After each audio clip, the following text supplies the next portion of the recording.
Hey friends, welcome back to my channel. It's Allison and today I'm sharing with you a new traveler's notebook layout. It is going in my October daily 2022 album.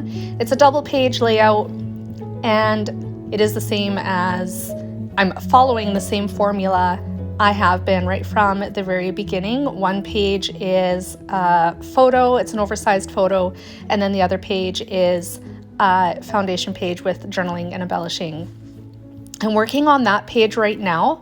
I relied heavily on my Cricut once again. So this layout is 100% digital layout. The overlay that I'm adding to the layout base right now, which is just plain white cardstock. It is textured cardstock. I get that from Scrapbook Nerd. All the products that I used in my video today are going to be linked in the description box down below so you can find them easily. But that's where I got my white cardstock from. The dark gray cardstock that I'm using is from Close to My Heart. It's charcoal. The rest of the cardstock for all of the elements that I need to build, as in this word zombie. There is another image that is going to go over top of my photo, which is coming a little bit later on in the video. Also had a bunch of pieces that needed to be assembled and put together to create one cohesive image. So right now I'm working on the word zombie. It was cut from multiple different cardstocks, all from Close to My Heart. Each layer is a different color. The first two layers on the bottom is two different shades of gray. The lightest shade is in the very background. It's the bubble that goes around the word zombies, and then the darker gray is the base for the word zombies. And then there is navy blue. I also use yellow and green as well to complete this image. Once I have all the pieces adhered together, I'm using liquid glue, by the way, to adhere it all. I'm getting to the end of my bottle, and I find when I near the end of my Tombow liquid glue bottles, it really starts running out. So I allowed the glob to land on my craft mat, the multi-purpose mat, and then I was dipping the letters into it just so that I didn't end up with too much glue on each piece and then it would leak out from each of the edges if I had put it directly to each of the little pieces that were being adhered together. So that's a little time saver and hack if you find the same thing with your liquid glue. I could have used ATG or the clear Zots. I don't have them in my stash, so that's why I used liquid glue. ATG would be kind of a nuisance with all those little pieces, so glue was definitely the best option in this case. I did use my ATG to attach the word zombies to the layout base. This is white cardstock as well.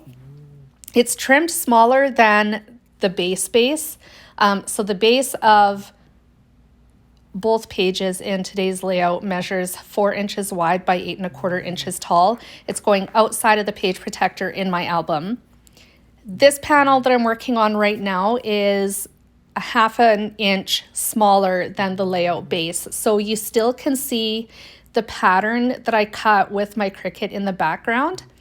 The overlay that I used is actually an overlay that you would find in Cricut Design Space. There are multiple overlays to choose from. Obviously, I wanted to use one that was rectangular in shape. If you find a square one and then try and convert it to a different size, it kind of distorts it a little bit. So because I knew I was working with the rectangular canvas to begin with, I found one that was the same shape. So when I adjusted it to the size that I needed it to be, it still looked okay. I also used my Cricut to draw actually at the top and the bottom of that panel.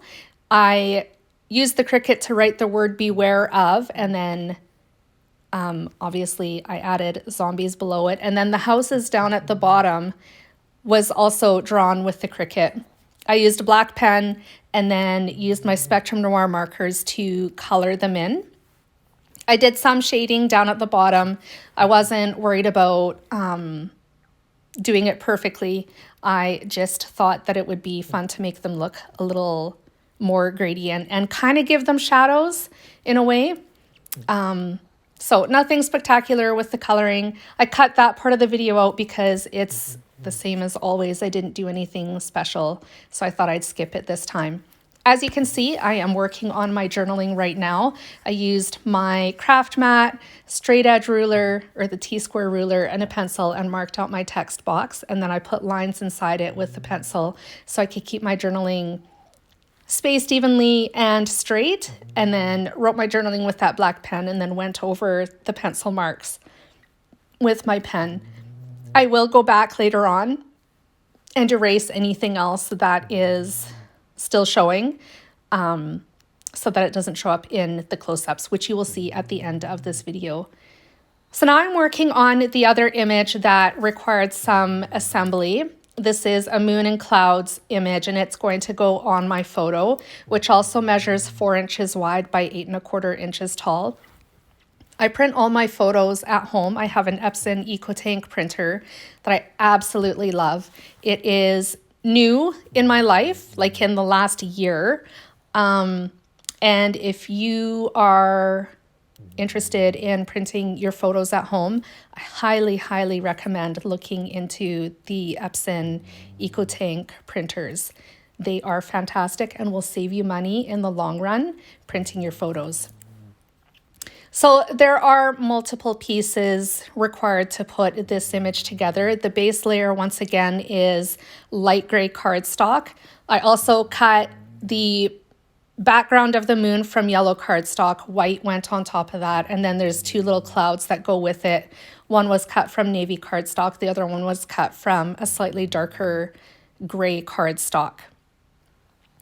That's going roughly 3/4 of the way down on the right-hand side of the photo. Again, I used my liquid glue to attach that to the layout just to be sure everything stays where I want it to be. I'm also adding some stars to this image. It did not come with this image at all. I added them afterwards when I designed this layout originally in Cricut Design Space. By the way, that is how each of my layouts begins. I always draft out a rough copy of a layout that I want to create. If I'm happy with it, then I take the plunge and physically create it. A while ago, I stopped just diving in and not having a recipe basically to follow when I crafted.